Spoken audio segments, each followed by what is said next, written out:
I'm obliged. The honourable member for St. George North. Mr. Speaker, there's a famous quotation: "The king is dead, long live the king."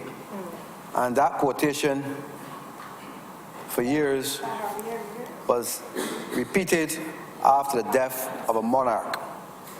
And I think one of the problems of the Democratic Labour Party, after reflecting on their history, that they do not believe that the king is dead. And therefore, the measures that they have introduced over the past 8 years have been one in which a mixture of patchwork. And I can see, Mr. Speaker, that for the very first time in 8 years, the hands of the Prime Minister in these proposals.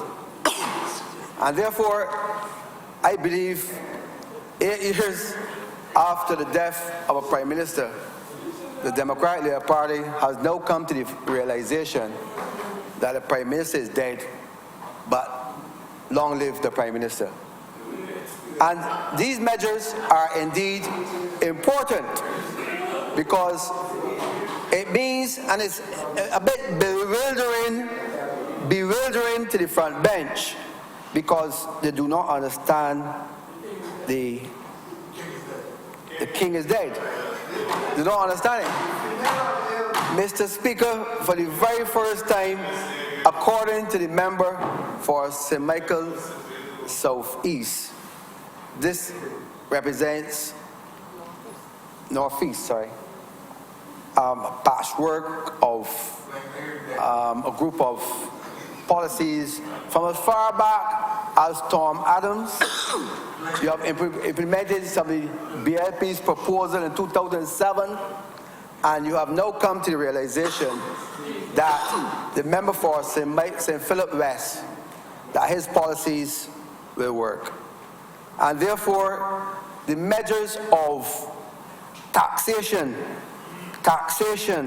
2008, 2009, 2010, 2011, 12, 13, 14, and 15, all try to raise revenue. And for the very first time in 8 years, we can see a budget that has some measures of refinancing the debt. Even though we are in a deep hole, a deep hole, so that the measures that you have introduced today, Mr. Speaker, will only get us so far. These measures will only get us so far. But you do not have the time. You do not have the time. Because, and I will show in my presentation, that time is of the essence, and only the Prime Minister knows when. But most of these measures will not bear fruit. Mr. Speaker, I am not fascinated with election, but I am fascinated to the point that some of the measures that were introduced here, and I think the member for St. Philip West ought to open a school for the government. I think he needs, because he has been saying this over and over again, that you need to refinance the deficit, you need to refurbish your institutions, you need to control your debt, and we see some elements of this happening today, but we do not know how far it will go, because the government has not even shown us what will happen in the new measures that seem to be a reality. But of course, Mr. Speaker, when we look at some of the measures, we see the one to create the special funds, the special development areas, which have been, we have looked at that since 2008. We now come to it 2016. That was to be done. Amend the Tourism Development Act was to be done. You talk about the workers who were temporary. You were supposed to put that in place since 2007, so it's now coming to fruition. These are measures, Mr. Speaker, that were supposed to be done long ago. The QEH program that you're trying to implement with putting money in place, taxes in place for duty-free for the import is something, Mr. Speaker, that needs to be explained how it's to be done. Because the measures, Mr. Speaker, that have been introduced, you have not thought out how these measures will be introduced. For example, when you say to us that you're going to increase taxes or levy by 2%, what is it that's happening here? How is it going to be done before the VAT on import of goods? If it is done after, will it still be the same? I am saying that the increase will cause a problem. The increase will cause a problem. And I believe, Mr. Speaker, that the member has not properly thought out how this measure will impact imports.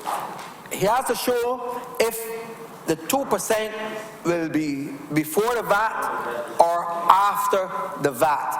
That's why we are asking what will happen. But of course, Mr. Speaker, whatever is the position, it will cause, Mr. Speaker, an increase in the cost of living across Barbados.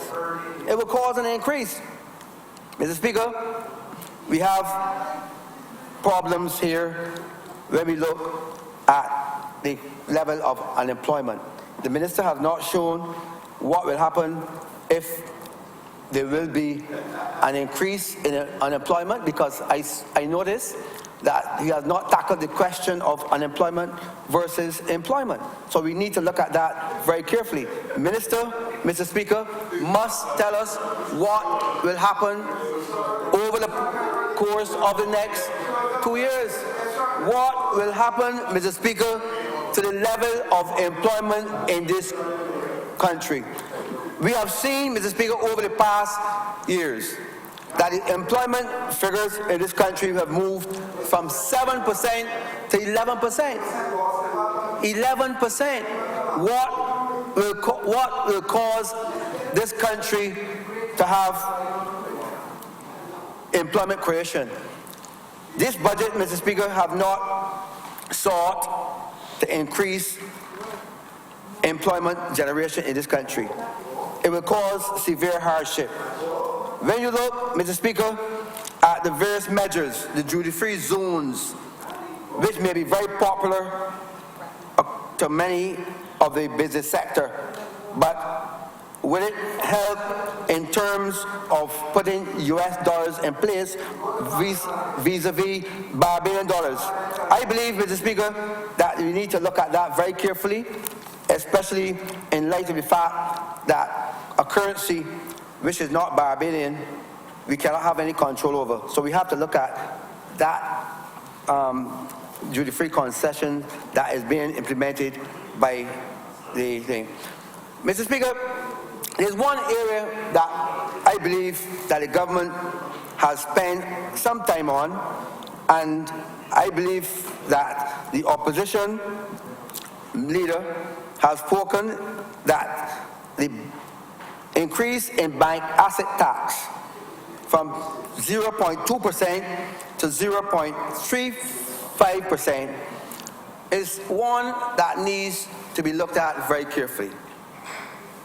Banks and credit unions, Mr. Speaker, I believe, who extend financing to Barbadians who are suffering because they cannot pay their mortgages. We have to look at that. I believe that a tax on the bank assets and credit unions' assets, we need careful regulations. There need to be, we need to look very carefully at how it's going to be applied.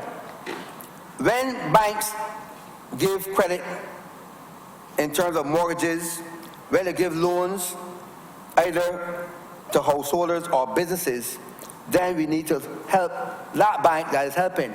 But of course, those banks that are not helping the situation, because in recent times, Mr. Speaker, a number of financial institutions have not been helping ordinary Barbadians, especially in their mortgages. We need to look at this.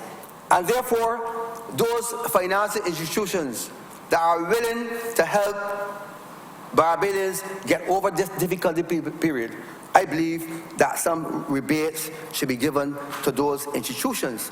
But of course, those financial institutions, banks, credit unions, and insurance companies that are not helping businesses at this time or helping ordinary Barbadians, then I believe you need to penalize or put heavier fines on those assets. And then again, regulations. We have seen, Mr. Speaker, what happened in some jurisdiction. We have seen what happened in North America. That tighter regulations have been put on insurance companies and, of course, on banks. And I'm saying that better, heavy regulations need to be enforced by the central bank, especially for those institutions that are not helping the business sector at all. Over the past year or so, there are a number of small businesses, Mr. Speaker, in my constituency. There are a number of people in my constituency who have been laid off, who could not pay their mortgages, but of course the financial institutions have not helped them at all. And we have seen a number of persons losing their homes, their only investment, because the financial institutions were not prepared to help them. A lady from St. Philip came to me 2 years ago, St. Philip South, and she cried because she could not get help. And it's not because the member of parliament did not help, but because of the situation. And I'm saying that the financial institution, Mr. Speaker, did not listen to that lady, and the house did not, it was not sold, you know. The house became derelict. And we have across Barbados, Mr. Speaker, a number of derelict properties because the financial institutions do not understand what is happening. If, because a person is laid off, and you're going to sell that house because you cannot pay, after the person has paid the mortgage interest for all those years, it's unfair, and we need to look at that. I am of the view that since there's a new direction,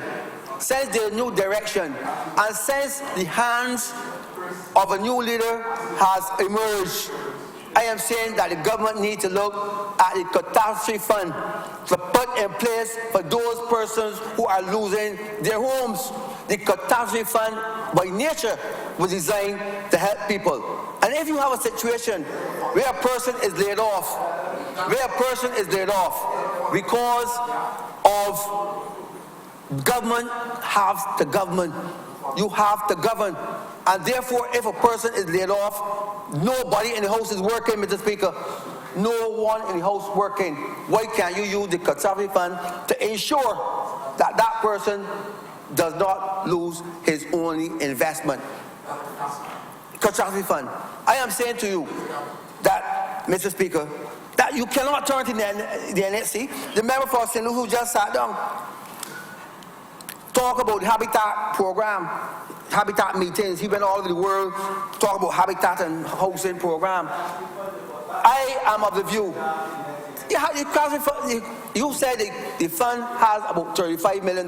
Can it not be used to help cushion ordinary Barbadians? You have ordinary Barbadians who are on the street. I have a policeman, an ex-policeman in my area tonight who is on the street because nobody in the house working. And I'm saying, Mr. Speaker, that we can use this fund to help ordinary Barbadians get over and get through this period of time. No help from the credit unions, no help from the banking institution, no help from government. Where can we turn? The government is supposed to set the tune. I am saying, Mr. Speaker, that the time has come for this government to look at new ideas to push Barbados forward and to grow this economy. Conservative measures of taxation upon taxation will not help. I have seen, Mr. Speaker, as I said from the outline, that there's a new direction which has come too late. that the government needs to implement new programs and to ensure that Barbadians who are suffering because of the economic situation that has been placed on by either international agency or this government, that we need to help those ordinary Barbadians. We need to understand that taxation is not the only way. We have to induce spending in order to save this economy. When we came to office, one of the things that we were doing was to stop ordinary Barbadians, poor people, from being poor. That was our mandate. And we want, Mr. Speaker, to ensure that this continue. Mr. Speaker, when we look at, in this budget, we talk about the debushing program. Every year, from 1994 to 2007, a debushing program was held in Barbados. And we did it in order to ensure that the country looked well and to ensure that some Barbadians got jobs at least between the months of November and February. And if this is done across the country, it will help to eliminate the problems in health that the Minister of Health talks about. It will help to create employment, and it will help to generate growth in our economy. It is time, Mr. Speaker, that we understand that not only in this debushing program is important, but help in terms of providing agricultural workers with some form of employment. Because when you debush the area, then you have to be able to go beyond debushing. You have to be able to provide crops. You have to provide more incentives for farming and so on. So I believe that this will go far, but of course, as I said before, it is too late. You cannot come in 2016 hoping that you will generate employment of 1% growth in the period 2016-2017. This will not happen in a 2-year period. So you have to wait maybe a little longer in order to generate any form of growth in this economy. Mr. Speaker, it's important for us also to look not only at the bushing.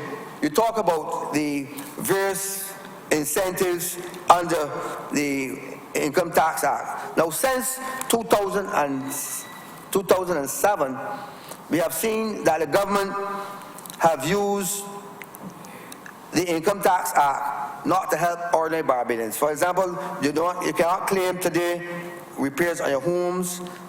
You cannot claim retirement savings, the interest on retirement savings, mortgage interest cannot be claimed.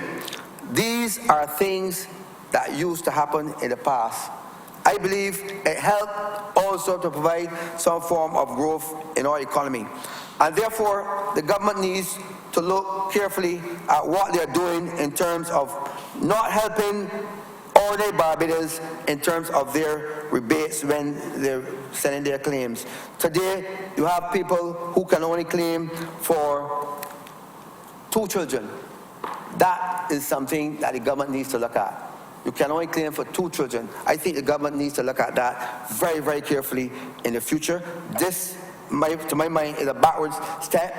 So that the government needs to go forward, Mr. Speaker, in a positive way to believe that the conservative method of taxing your way out of a hole is the only way, has proven wrong for this government in the past 8 years.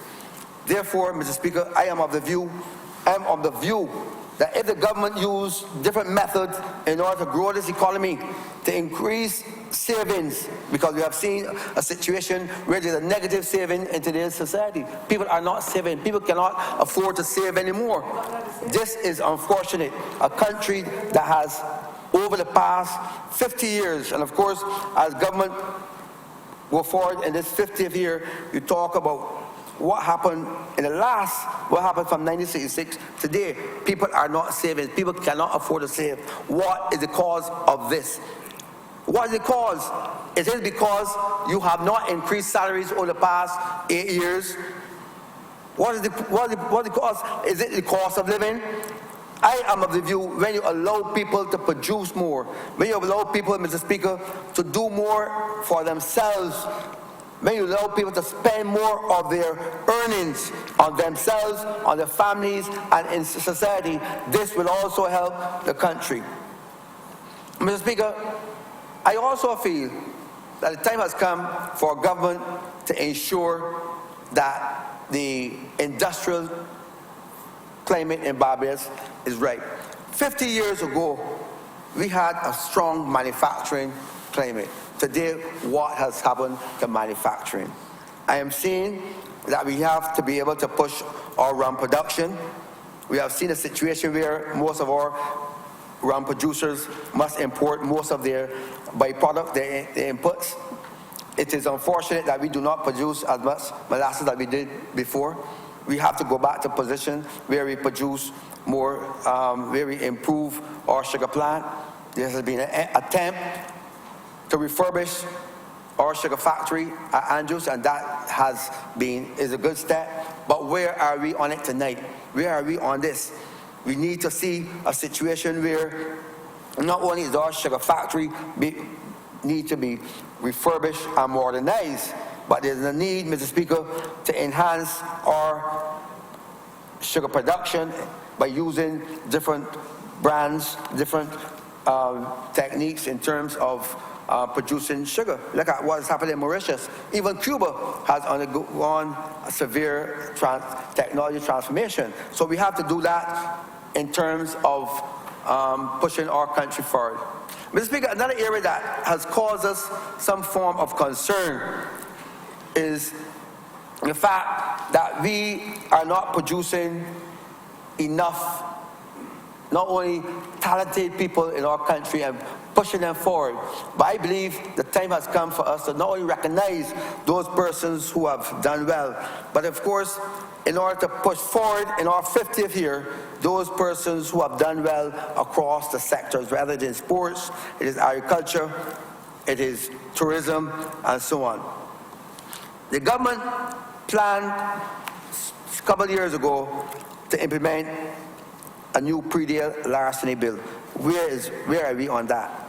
Again, we have heard farmers crying out that there's a need for not only the policing, not only to ensure that people who have spent long hours, day and night in farming, that they get their rewards, but we have seen what has happened to this. I believe the time has come for us to put this in place as soon as possible.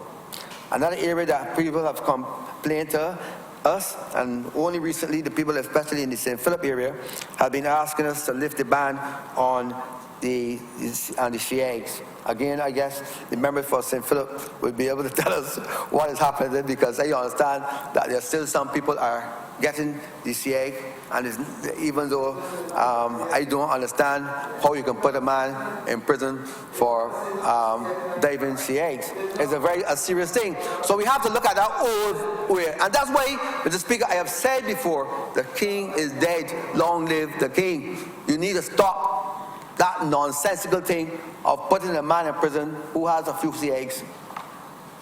And it is important for us to look at that ban. And I hope that the member for St. Philip West will speak on that when he gets up. Why are we still continuing this ban on SHIAG at this time? It has been a ban, I believe, for the last 10 years or so, maybe more than that. And we really need to lift it. So that, Mr. Speaker, we have asked the question, the production of rum is important to Barbados. Our manufacturing industry needs to be vitalized. The government needs to spend more money in the byproducts or the input cost of rum. So that in the final analysis, these are the areas that will help to promote not only growth in our economy, because it is one area that we have seen some growth over the past 2 years in terms of rum output. Honourable member, you have 5 minutes. Mr. Speaker, I also believe that there's a need to not only concentrate on our rum production, but we need to bring it into the 21st century. The technology that is being used today in the production of rum across the world has changed. We have seen some change in our production here, rum and the Monget, and to some extent Cockspur. But we definitely need to see a need, because since the minister is putting on 2% on imports, rum should be something of choice. It should be of choice. And more rum should be used in our hotel industry today. More rum should be used for export than we did before. And I'm calling on a special incentive